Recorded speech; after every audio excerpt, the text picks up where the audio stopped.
Good evening बच्चों। आज class 7 का जो है सब्जेक्ट सोशल साइंस यानी हिस्ट्री है। तो इसमें जनजाति खानाबदोश एक जगह से बसे हुए समुदाय के बारे में कुछ पढ़ना है। तो सबसे पहले बता दें कि सबसे पहले कि खानाबदोश एक जगह, तो इससे भी जनजातीय लोग होते हैं तो पहले घुमक्कड़ लोग होते हैं। जैसे मान ली कि एक जगह बसते नहीं, यानी सही से कुछ एक जगह बसते हैं, कुछ अलग अलग बसते हैं। तो जनजाति का मतलब होता है कि जंगल झाड़ी, चाहे ज़्यादातर ये लोग जंगल जंगल में ही निवास करते हैं। तो ये अपना जंगल वहीं अपना क्षेत्र मानते हैं। तो इस प्रकार एक जगह कोई कुछ जाति एक जगह रहता है, कुछ अलग अलग रहता है, तो इसको हम एसटी के रूप में जान जाते हैं, जनजाति शेड्यूल ट्राइब के रूप में जानते हैं।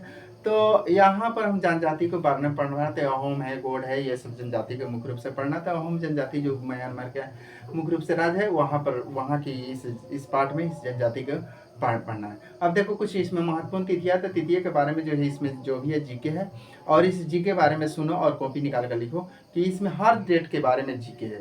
तो ये डेट के वाइज जीके है, जो महत्वपूर्ण तिथि हम बोल रहे हैं उस तिथि के बारे में ध्यान से सुनो, और उस तिथि को जो है महत्वपूर्ण तिथि क्या है इस तिथि के बारे में ध्यान से सुनो, कौन किस समय क्या क्या क्या हुआ था, ध्यान से सुनो।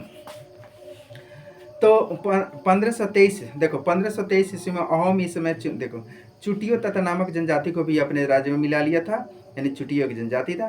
1530 तो 1530 में से अहोम तथा अपना बड़ा राज्य स्थापित कर लिया तथा उसी समय से पहली तथा अग्नेय शास्त्र का भी इस्तेमाल करने लगा, यानी अपना बड़ा राज्य स्थापित कर लिया। एक अग्नेय शास्त्र एक जो भी एक प्रकार का पत्र था जो लड़ाई में युद्ध में काम आता था, तो वो भी यानी कि इस्तेमाल कर लिया था।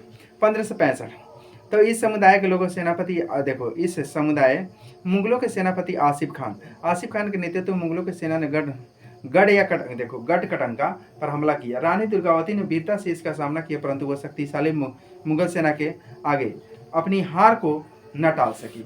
यानी गढ़ कटंका का रानी दुर्गावती बहुत अच्छी शासिका थी। आगे 1568 तो अकबर की चित्तौड़ पर विजय। अकबर की जो 1568 में अकबर के चित्तौड़ पर विजयी, और उसके बाद 1569 तो 1569 में रणथंभौर तथा कालिंजर पर अकबर का अधिकार हुआ। 1569 में यानी रणथंभौर तथा कालिंजर पर अकबर का अधिकार हुआ।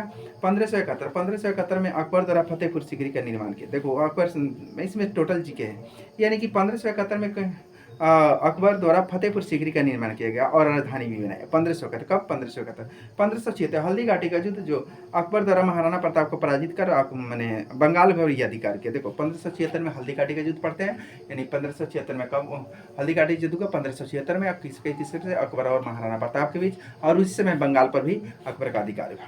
नेक्स्ट है कि 1581 इस समय के देखो इस समय अहोम राज को कोच हाजों को अपने राज्यों में मिला लिया था। तो उन्हें इस समय के कई जनजातियों को भी अपने राज्यों में मिला लिया, यानी उस समय के जो भी अहोम यानी कोच हाजो अपने राज्यों में मिला लिया इस जनजाति को लोग अपने राज्यों में। 1500 कब 1591 बादशाह अकबर के प्रसिद्ध सेनापति राजा मान सिंह, देखो राजा मान सिंह जो बादशाह अकबर के प्रसिद्ध एक सेनापति थे, ने इस समय से में चेर लोगों पर हमला किया और उससे उन्हें पराजित किया। मैंने चेर एक जनजाति था, चेर लोगों पर हमला किया और उसे परास्त भी किया। मान सिंह को यहाँ लूट का अच्छा खासा माल मिला, मैंने ये लोग लूट खसोट ज़्यादा कर देते और ये लोग मान लीजिए कि दूसरे का धन हड़पने की कोशिश करते थे और इन्हें अच्छा खासा माल मिला। 1562 तो 1562 मीर जुमला के नेतृत्व में मुगलों ने अहोम राज पर हमला किया। 1500 अहोम जो यानी कि अभी म्यांमार में पड़ता है, समझ में म्यांमार बर्मा उसमें पड़ता है। तो नेक्स्ट कुछ है कि देखो सबसे पहले ध्यान से सुनो, कुछ मिलान करने वाला गढ़। तो सबसे पहले गढ़ क्या था, सबसे पहले क्या था गढ़, तो तुम्हारा देखो गढ़ एक खेल है। गढ़ क्या है, एक खेल है। टाड़ा, देखो टाड़ा, तो टाड़ा क्या था, तो टाड़ा तुमको बता दे, देखो ध्यान से, यानी टाड़ा यानी करवा। टाड़ा क्या किससे मिलेगा, टाड़ा करवा से मिलेगा। टाड़ा किससे मिलेगा, करवा से मिलेगा। श्रमिक पाइक था। श्रमिक किसको कहते हैं, पाइक को श्रमिक कहते हैं। पाइक को क्या कहते हैं, तो पाइक को तीसरा हाँ ठीक है पाइक श्रमिक। कुल, तो कुल का मतलब देखो 84 कुल का मतलब क्या होता है, 84 कुल होते हैं। कुल का मतलब क्या होता है 84, और कुल 84 है। और शिव सिंह की कहाँ का, अहोम राज का था। शिव सिंह क्या था, अहोम राज। दुर्गावती, तो दुर्गावती गढ़िया कटंका था। दुर्गावती कहाँ का था, गढ़िया कटंका था। तो इस तरह मिलेगा। नेक्स्ट है कुछ रिक्त स्थान है। तो रिक्त स्थान में क्या क्या भरना है, तो रिक्त स्थान ध्यान से सुनो, यानी वर्णों के भीतर पैदा होती नई जातियां। तो नई जातियां क्या कहलाता है, सबसे पहले वर्णों के भीतर जो भी है, यानी नई वर्णों की मान लीजिए कि जो भी है, तो नई जातियां। देखो ध्यान से इसमें कह रहा है यानी जाति ही कहलाती थी। क्या कहलाता था? यानी जातियाँ कहलाता था। नए देखो, वर्णों के भीतर पैदा होती नई जातियाँ जाति ही कहलाती थी। क्या कहलाता था? जाति कहलाता था। नेक्स्ट है कि खाली स्थान अहोम लोग के द्वारा लिखी गई एक ऐतिहासिक कृति। एक अहोम के द्वारा क्या लिखा गया? इसके द्वारा आकृति क्या था उसके बारे में ध्यान से सुना है कि क्या आकृति लिखी गई थी। तो बुरंजी क्या लिखा था? बुरंजी लिखा गया था। नेक्स्ट है देखो, बुरंजी लिखा गया था। नेक्स्ट है तीसरा में कि इन्हें खाली स्थान ने इस बात का उल्लेख किया कि इस गढ़ कटंगा और यानी 70,000 गाँव थे। या मैंने 70,000 गाँव किसने? गढ़ और कटंगा। तो अकबर तीसरा किसमें लिखा गया? अकबरनामा में इस बात का उल्लेख किया गया कि गढ़ और कटंगा में 70,000 गाँव थे। कितने गाँव थे? 70,000। नेक्स्ट है कि बड़े और ताकतवर होने पर जातीय देखो जनजातियां राज्यों में अब हुआ। देखो कवियों और विद्वानों, इसमें क्या आ जाएगा?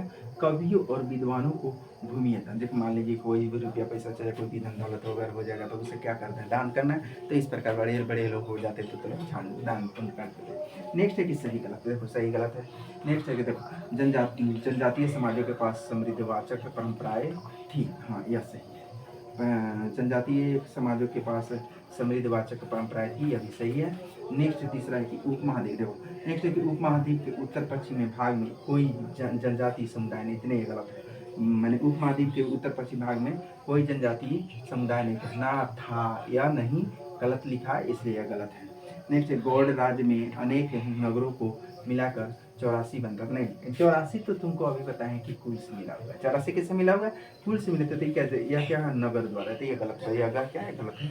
नेक्स्ट है देखो, भील उपमहाद्वीप के उत्तर पूर्वी भाग में रहते थे। यह भील उत्तर पूर्वी के भाग में रहते थे। देखो नहीं, गलत है। यह जो सभी जगह भील यानी कि एक जगह नहीं रहते थे, अलग अलग भागों में रहते थे। नेक्स्ट लास्ट क्वेश्चन देखो ध्यान से इस पार्ट का, जो पार्ट 1 है।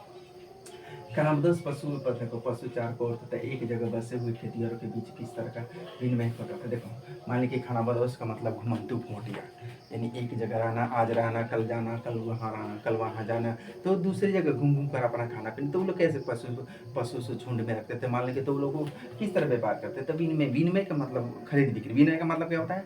खरीद बिक्री। तो खरीद बिक्री कैसे करते थे? खरीद बिक्री का मतलब हो गया मान लीजिए अगर उसमें क्या था, दूध था, घी था, जो भी था, पशु के द्वारा ऊन फर्क था, तो उसको ऊन देकर कोई सामान खरीद कर अपना जो है जीवन में अपन यानी कि वस्तु से वस्तु विनिमय प्रणाली को ज़्यादातर करना पसंद करते थे। अब देखो इसमें यानी कि खानाबदोश पशुचारकों तथा एक जगह से बसे हुए खेतिहरों के बीच किस तरह का व्यापार था ग्रुप में कैसा तरह ध्यान से सुनो और उसको लिखने का प्रयास करो। ध्यान से सुनो।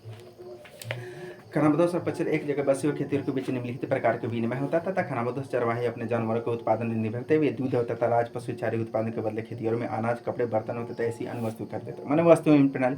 खानाबदोश चरवाहे अपने पशु से उत्पादित ऊन, घी माध्यम से अपनी ही अन्य जरूरतें से पूरा खेतिहरों से ही करते थे। खेतिहरों का सामान लेने के बदले में तथा अपने पशुओं को उनका वजन ढोने वाला कार्य भी करते थे। वे अपने घुमक्कड़ जीवन में मार्गों से वस्तुएं खरीद कर पुनः उन्हें खेतिहरों को बेचने का भी काम करते थे। अर्थात वे चलते फिरते छोटे व्यापारी के रूप में भी काम करते थे। एक चलते फिरते यहाँ से उधर और खरीद के इधर उधर भी करते थे, यानी छोटा व्यापारी के रूप में भी वह काम करते थे। तो इस प्रकार यह एक पार्ट 1 है। अभी इसके बाद पार्ट 2 देंगे और जो भी है ये स्क्रीनशॉट लेकर आगे पीछे कर यानी क्वेश्चन को पढ़ो और लिखने का प्रयास करो। थैंक यू बच्चों।